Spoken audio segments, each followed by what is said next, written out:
Hey there, thank you very much for signing up. I'm Logan Christopher, and in this video I'm going to give you tons of details and steps on how to get started with kettlebell juggling right now. You know, I find it funny, there's tons of kettlebell instructors that have never even tried kettlebell juggling, never done so much as the basic flip. Yet in Russia and the surrounding areas, kettlebell juggling is often what people start with. They don't work completely on other skills. It's not such an advanced skill that they don't do it, but they actually get started as kids, and that's probably for one reason more than any other. It's a lot of fun to do. So what you're about to see in this video comes from the second ever Superhuman training workshop. People paid up to $1,000 to be there. They flew in from all over the country. We even have one guy from the Netherlands there. So in this video we're going to get you started with kettlebell juggling. What I want you to do is watch this video, then grab your kettlebell, go outside and practice these moves right now. Come back and report on how it went for you. Just get started with a light kettlebell, starting on the basic flips. If you find that really easy, you can move on to the slightly more advanced tricks that are shown here. So let's get started with that video right now. Can I get a show of hands who has done any kettlebell juggling before? Not successful. No, I'm going to give you this much. Okay, and by that I mean just even the basic flips. So who has never tried a flip before? Eric, come on up. All right, Eric. Before we get started in showing you the moves, I'll talk a little bit about kettlebell juggling. I can be dressed in white. I got started with the kettlebell juggling because, well, I trained under Jeff Martone. He was quite good at it. It's really the most visually appealing thing you can do. It's good as a strongman, of course, for that very reason. It's also one of the most chaotic training. Bud mentioned the word chaos. This is it because you are working so many different moves. With the swing, I'm not saying that 1,000 reps is bad. Not by any means. There's specific reasons. I'm not saying that. There's specific reasons for that in the endurance, learning how to go non-stop with a single move, the mental toughness aspect of it. With the kettlebell juggling, it's sort of the flip side of that. You're not traveling in a groove movement at all.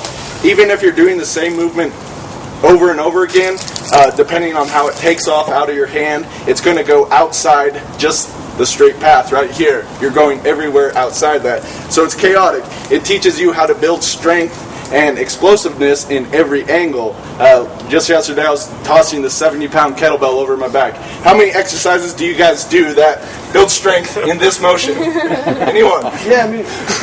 I suppose you could do like a cable exercise or something, but it just doesn't really happen. So you're learning how to move into and out of position, absorb, reabsorb, and redirect forces through kettlebell juggling. In addition, it's great for grip strength. Sometimes you end up catching a kettlebell like that, and you have all sorts of fun. And contrary to popular opinion, or most people don't try it because they see the amazing skills and they think they could never do that. You can pick up these skills very quickly if you devote a little time to it. Honestly, you go and set just a practice session. When I'm working with kettlebell juggling, it's not really, okay, I'm setting a timer and I'm going to work out for this long. Instead, I go and I practice some new moves, or I work on some old ones with a heavier weight. And with kettlebell juggling, it's really not a workout. You're having fun. You get to the point, you just keep practicing, but then you start to get tired, but you want to keep going. So if you ever have a problem with motivation in working out, you have a lot of fun doing this. So to start with the kettlebell juggling, there's a whole different series of moves, but just juggling it out in front is the easiest. All the different moves you can do there. So the way I like to start is with two hands. You make it as simple as possible when you're starting out. Notice when we're doing the swing, if you just let go of the kettlebell, it goes forward because the force is going that way. It goes up and forward. So one of the important parts of any of the kettlebell juggling is if it's going out there, if you reach for it, the kettlebell is then pulling you out of place, which can happen just in the swing, which we were going over. So in order to get it to stay up, you need to bend the arms so it has a vertical flight path. So go ahead and just do some of those.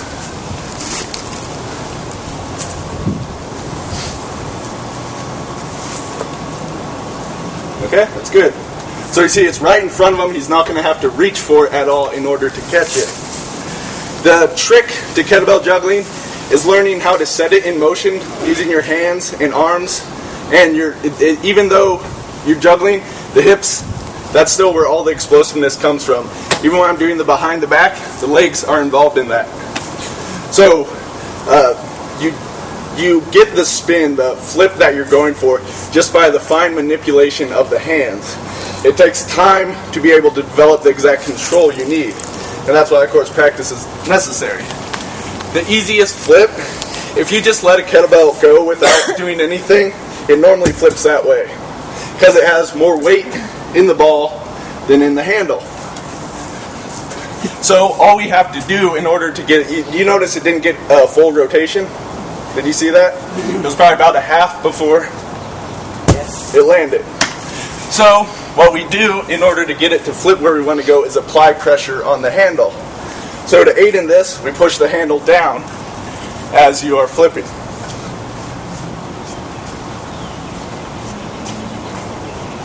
Go ahead and try that. And see, too much pressure there, it over-rotated. And now he's getting it. Alright, go ahead and rest. Another key important point for success in kettlebell juggling is giving the kettlebell as little air time as possible. So when you are flipping it, notice my hands stay right there, and they're going over the top to meet the handle. I try to leave it in the air as little time as possible. Eric, when he was doing it, his hands were coming out to the side and then re-grabbing.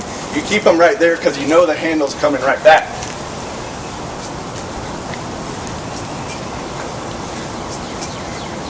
So I let the kettlebell handle down here, and my hands are coming here to meet the kettlebell handle.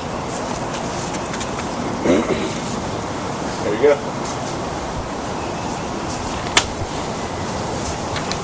Good. Who else wants to try this? Never done it before. I haven't tried that flip. Thank you, Eric.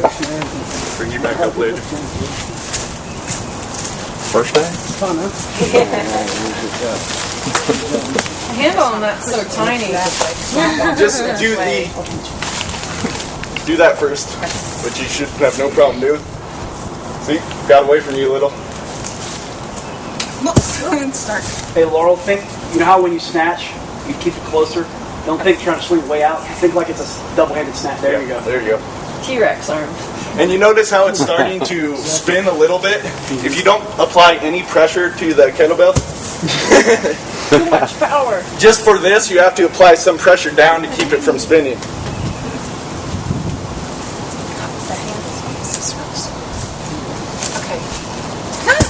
Okay, try less push. Okay. It's rotating really fast because she's putting too much force in the handle. It was slower that time. This builds hand-eye coordination. And eye-foot coordination. To build it, you have to have it in the beginning. That's your mom.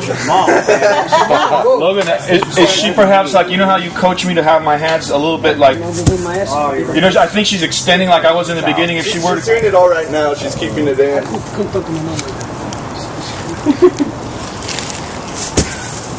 Wow, it looks so easy. That's how they You'll be able to get this by the end of today. Okay. Actually, within the next couple minutes. Let's get one of those thick hands. There you go. Oh, yeah. Great success. All right, when you're... Thank you. Let me get one other new person. Harder than you think. One other new person. New. New. I've tried it like once. So. Okay, come on up. That's good. We'll move on to the next step. Only the last 5 minutes, buddy. For my hands. You want to go heavier? Just for the handle. Yeah. We're going to move to the one-handed Of course you want short. to go heavier. Okay, so I'll try the two-handed. So here, I'm going to T-Rex it. Feels like you're going to... That's a good spin. You have to learn to not be afraid of the kettlebell. That's part of it too. That's a standard reaction. You kind of catch it underneath.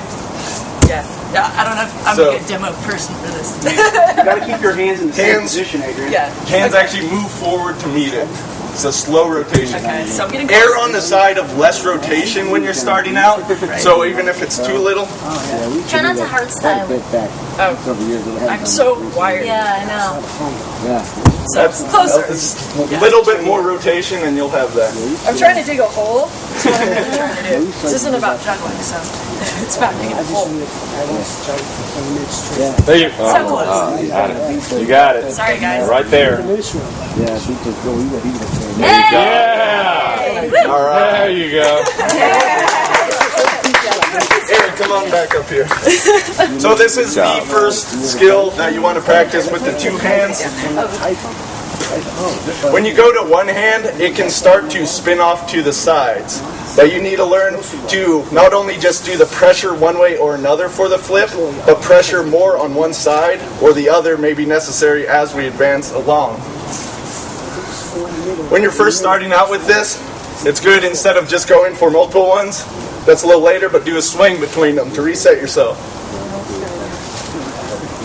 And we'll move the different direction for the flip you can do. We'll stick with that for two hands. Is now throwing the handle over. So with this, you're really pushing with the thumbs and then coming back down to grab it. Almost like an upright row. Yeah. So that was the normal flip. And now it's Handle over. There you go. Oh, nice. That one's actually maybe easier.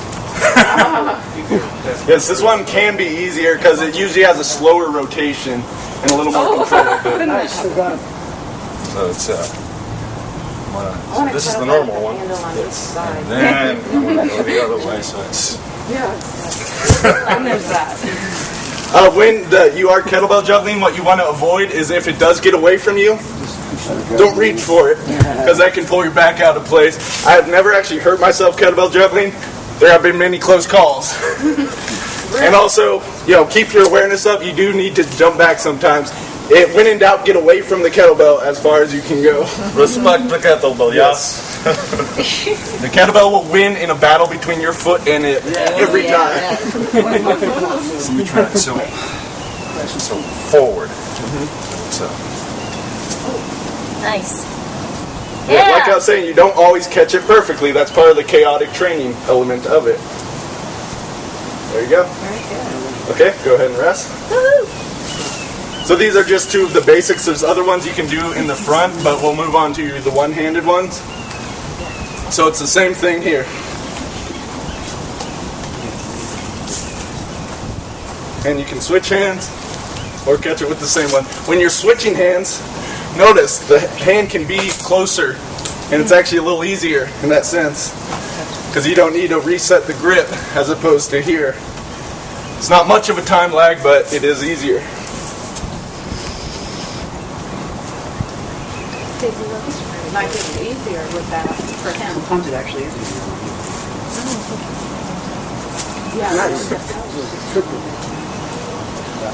You are a natural. When you enjoy it, it becomes natural.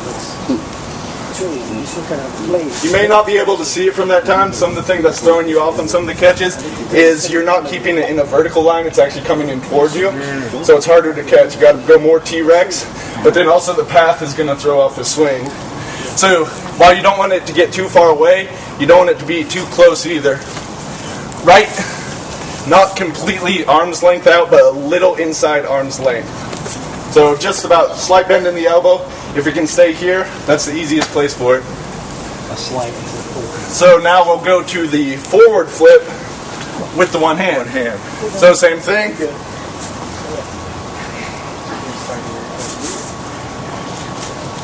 Cool. this is the normal one. And that got a little outside. Yep. Nice. So with kettlebell juggling, really, it's all about learning control, getting the kettlebell to go exactly where you want it to go, and then progressively making that control harder and harder to do. I think he's sharking you. He's totally done this before. I got a good coach. Mega coordination. Is anyone? We'll move on to a little more advanced skills so you can see how you start to develop. I know Maddie will get to you in a second. Is anyone can do these but hasn't done behind the back, behind the hip? Noah and Ryan. I'll start with Noah. So let me just see a couple things in the front first. Start with. Yeah, just some front flips. Make sure you're not lying and you're pretty good.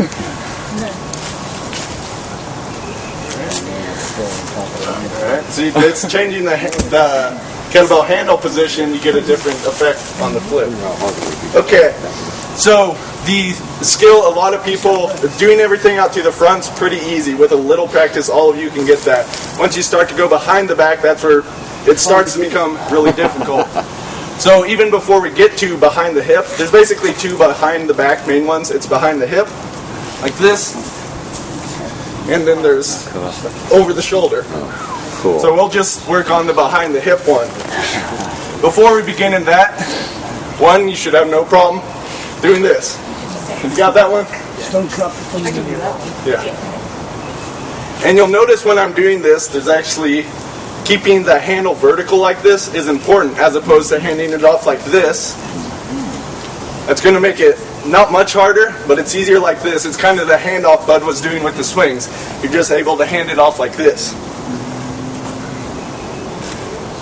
So from there, we're going to actually start in the front, basically doing that same thing behind, but to the front, and it's a front flip.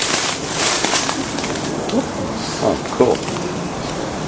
So you're starting to go outside of your body. And you'll notice here, notice when I said before, you keep your hands as close to each other as possible, as little air time for the kettlebell. Notice where my hand is. The kettlebell's like this, and I'm already grabbing it with the other hand. So it's real easy. It's not up in the air for a long time. It's real casual. For you. Go ahead and do that one. What? Yep. So just have the hand right there to meet it.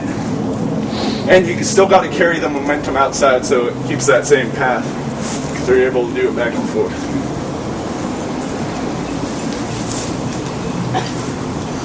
There you go. Getting better. So when you are throwing it to the side, throw it out a little more, so then it has to swing back this way. You're getting stopped right here, and so you're having to muscle it to get it to go back. So to the outside, as opposed to like right here. That makes it harder to do because then it just sinks down and you really gotta. Yeah. So it's a side swing. So go ahead and try that.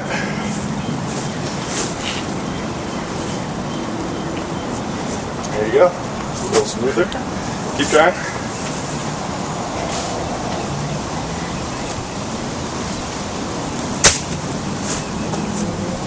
A couple more.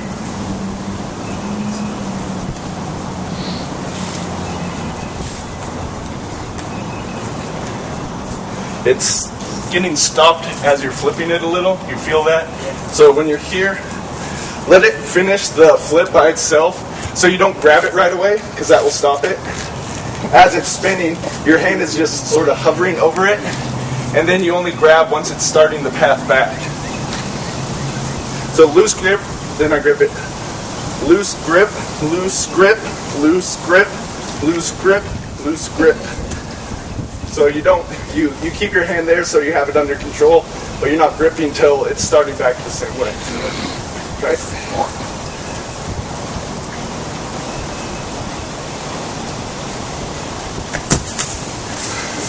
It's getting a little better. Still needs some work.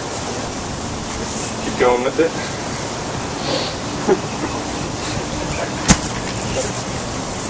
Okay, this is you need to really master this one, make it easy before you're trying it behind the back. But then, when you do have that, it's the same thing behind the back.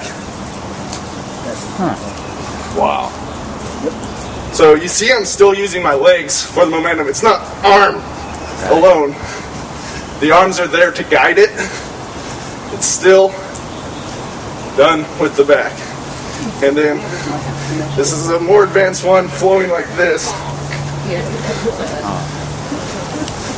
But so with a little more work on the front one, you should be able to do that pretty easily. I would imagine you would need pretty good shoulder mobility. Yes. To do this, though, yeah? This builds mobility along with everything else. Thank you, Noah. Ryan. That, no? Let's just see some stuff to the front first.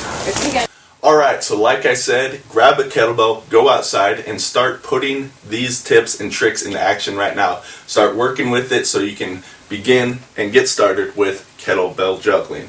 There's going to be a whole lot more in the next in the series of videos. In fact, in the next video, I'm very excited to show you something that I've been hard at work in developing over the past few months that's really going to revolutionize how kettlebell juggling is done. For most people, they think, oh yeah, that's something fun. You can, just toss around a kettlebell. It's random, but there's no sort of set progression. There's no way to really track your progress and how you do it. Well, that's all about to change. Stay tuned for the next video coming in the next couple of days, where you'll find out all about this kettlebell juggling ranking system, and in fact how you can even become certified as a master of kettlebell juggling. Stay tuned for that.